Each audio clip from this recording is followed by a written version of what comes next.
Banger after banger.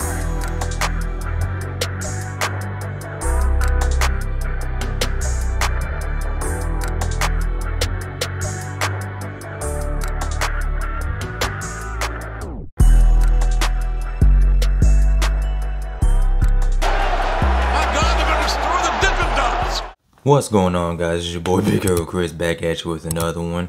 If you're new to the channel, go ahead and subscribe, leave me a thumbs up, ring the notification bell, hit me up on Twitter, TikTok. Also, wish me a happy birthday because today is officially my birthday. It is now 12/26, January 29th, my birthday. So if you would, please leave some likes, thumbs up, comments, happy birthday comments, throw your ones up, letting me know it's my birthday. So, the 2023 Royal Rumble is officially in the books. Man, what a show this was. As I'm watching the show, I'm kind of like trying to figure out my thoughts and my feelings. There were some things that I did enjoy about the show. There were some things I was kind of like, whatever about the show. But overall, I will say that the Royal Rumble this year was a good show. Of course, man, Cody Rhodes officially has won the Royal Rumble. Man ended in at number 30. I figured he would come in at number 1 because you know how Cody is, man. He has to have the cool entrance, the pyro. And in a way, he did get the pyro because he won. And he pointed at the sign, and then the sign was going off, and the building blew up, and there was this pyro going off everywhere. Royal Rumble this year for the men's side was alright. I mean, we had some pretty cool returns. Yeah, the return, like the return of Logan Paul. He's back from injury, and I think that's setting up a feud between him and Seth Rollins. Edge made his return. That's like his thing now, just making returns at the Royal Rumble. He made his return. He took out the Judgment Day, took out Damian Priest and Finn Balor, fought them to the back. Other than that, there wasn't any real surprises from the men. Just Cody Rhodes coming back, winning the Royal Rumble. Logan Paul, Booker T was in there. He did a little something, did a spin Rooney, and got tossed over the top rope. Other than that, I mean, a lot of people respecting the man, the great one, The Rock. I wasn't, so even though I'm rocking the Rock shirt, I mean, this was kind of like a just in case type thing, just in case, you know, he actually did show up, but he didn't. But I'm not losing any sleep over it. The Rock didn't return, but it's all good though. Cody Rhodes is officially going on to WrestleMania. I'm assuming to face Roman Reigns for the WWE Undisputed Universal Championship. That's what's up. As far as the women's Royal Rumble match, Rhea Ripley won the Royal Rumble, the women's Royal Rumble. Now this one had a few more surprises, like way more surprises than the men's Royal Rumble did. Doudrop is back, but she's not Doudrop anymore. She's now officially going by her old name, Piper Niven. A whole bunch of people on Twitter were marking out about that. The biggest moment of them all, Nia Jax came back. Nia Jax came back. She entered in at number 30. And as the Women's Royal Rumble was going on, I'm thinking, all right, number 30, who is it going to be? It's got to be Naomi, probably, right? No, I was absolutely wrong. It was Nia Jax. Nia Jax is officially back in the WWE. She has merch. She's back. And they did a good job of kind of like reestablishing her as the dominant force, because it took like 11 or 12 women to get her over the top rope to eliminate her. So there's that.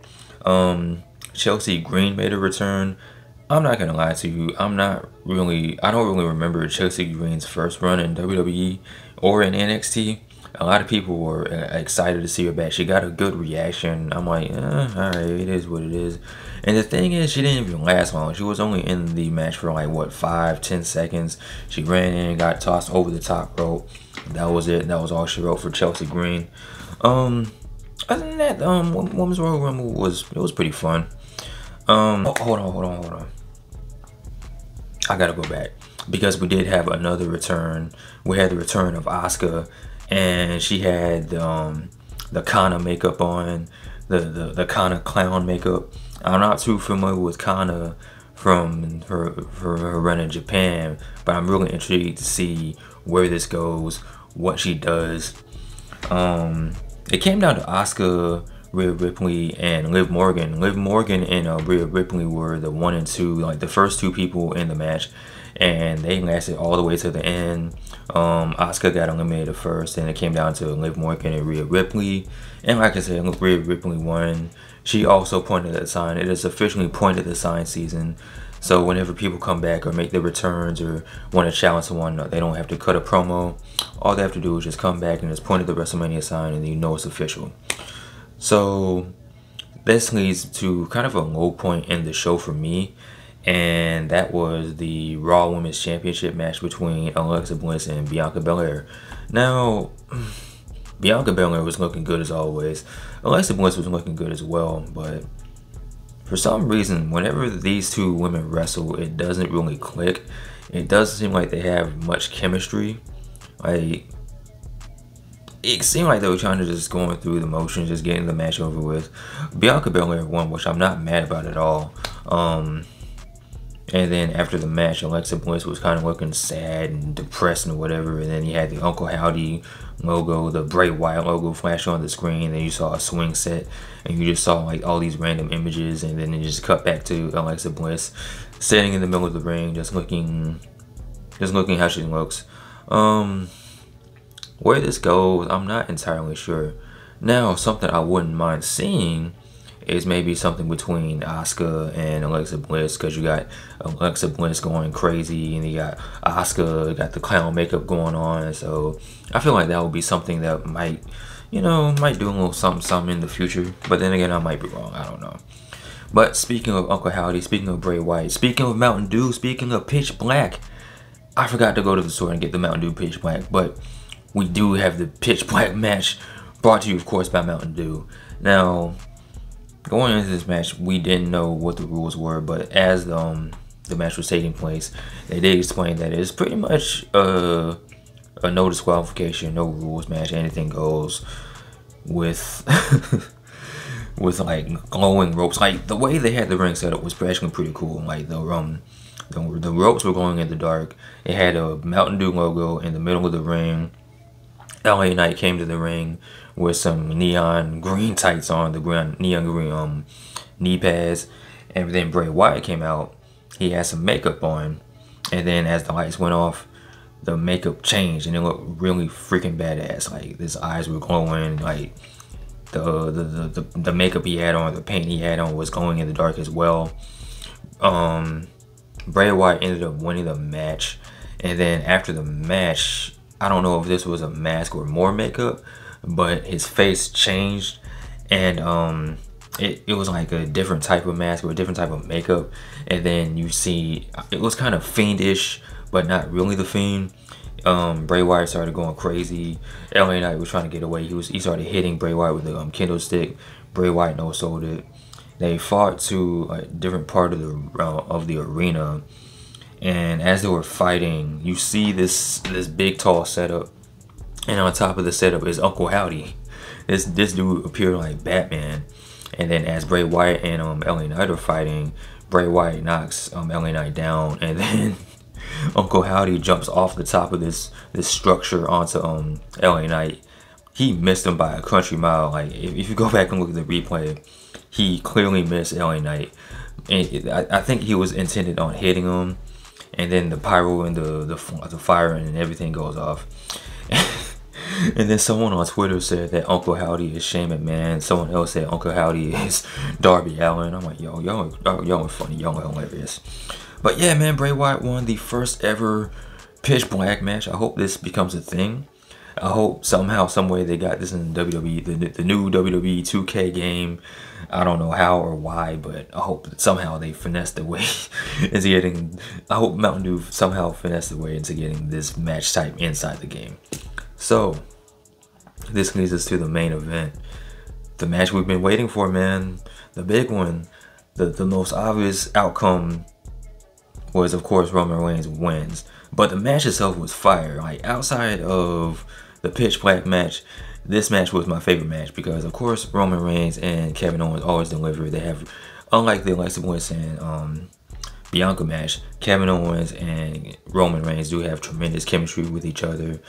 They just beat the hell out of each other the entire match, and the whole time I'm just waiting for the ref bump.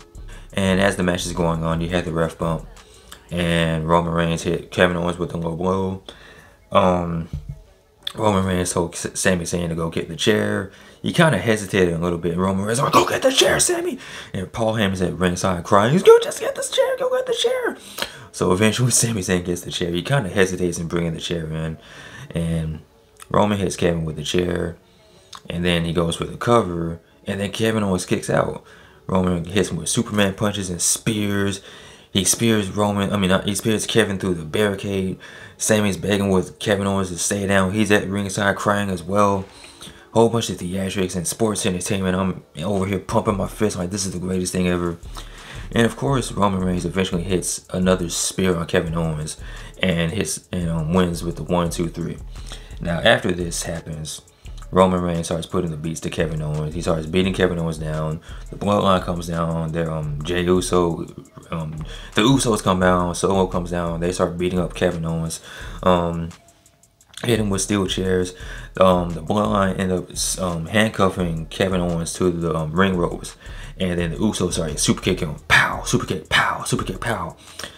No. Before that, they set Kevin Owens up in the corner, and Solo hit that running hip attack while Kevin Owens had a chair wrapped around his neck. And then they're hitting him super kick, and then Roman Reigns is hitting him with steel chairs. And then eventually Sami Zayn, he looks like mad uncomfortable, and he starts begging Roman Reigns to stop. He's like, Roman, my tribal chief, enough, man. He's had enough. Just stop. This is beneath you. And Roman Reigns is like, oh man, you're right. This is beneath me. You do it. So he gives Sami Zayn the chair. And then the crowd's going crazy. They're like, Sami. Because they want Sami to stand up for his buddy, Kevin Owens.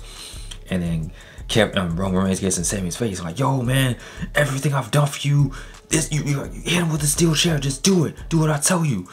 And then, like, Sami Zayn legit starts crying. I'm not even like making this up. Sami Zayn starts crying. And then Roman's like, man, that was all crying in the Bloodline. And then you see Roman Reigns turn his back on Sami. And then Sami hits Roman with a steel chair. And I'm like, yo, Sami did it. Sami hit Roman with a steel chair. And then Sami's like, he looks at the Usos like, yo, I'm sorry.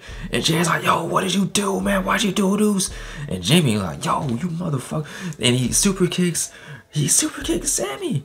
And I'm like, Jimmy, that's your boy. Y'all had the handshake and everything. Y'all had the handshake. And then Roman gets up. He's upset. He's pissed off. And like, why could you do this to me? I gave you everything. I gave you the world. And they're beating up Sami Zayn, putting the beats to him. And then you got Jimmy Uso in the corner like this. He's all conflicted. He's over there crying. He's crying. Everyone's crying. I'm over here crying. Everyone's crying. And Jimmy's like, yo, Uso, what are you doing, man? Yo, you said this is your brother. I'm your brother. I'm your real brother. I'm your family. He's at your family. And they're putting the beats to Sami Zayn. And they're all looking like at Jay, like, yo, Jay, this is your moment, man. You've been waiting for this for a long time. And Jay's looking conflicted. He's like, nah, man, I ain't down with this shit. I ain't down with this day one ish. And he gets out the ring and he walks away. He walks away with tears in his eyes. And everyone's chanting, yay, Jay. And then the Bloodline just keep beating up Sami Zayn. And it got so bad. They put the beat down on Sami Zayn so bad. The crowd started chanting, fuck you, Roman. And it was just loud and clear. They were like, fuck you, Roman. Fuck you, Roman. Now, the whole match, they were chanting for the tribal chief, throwing the ones up and dodging him. But the moment Roman put his hands on Sami Zayn, they were like, nah, I ain't down for this day one-ish. And they started chanting, fuck you, Roman. Ooh. Man, cinema, man. I need a cigarette and I don't even smoke. Royal Rumble, like, that main event really put the Royal Rumble show itself into a different atmosphere. Like, if it wasn't for the ending, like, the match itself was fine, but the aftermath of the match is what really put this show over the edge to me, right? And it's like, yo, this was a damn good show. This was a damn good show. I don't know how you guys feel. Honestly, I don't care. I'm playing. I do care. I do want to hear what you guys, or see what you guys think in the comment section about what your thoughts and feelings were about the show. Were you surprised to see Sami Zayn officially just turn his back and just crumble the Bloodline from the inside out? Where do we go from here? What does Jay do? What does the Bloodline do? Sami Zayn. He's not the honorary Uzi anymore. We're not Uzi. My dogs. This wasn't Uzi at all, man. Happy birthday to me. Anyway, what did you guys think of the Royal Rumble? Let me know in the comment section below. Of course, as always, like, comment, and subscribe. You guys take care. Be easy. I'm out. Peace.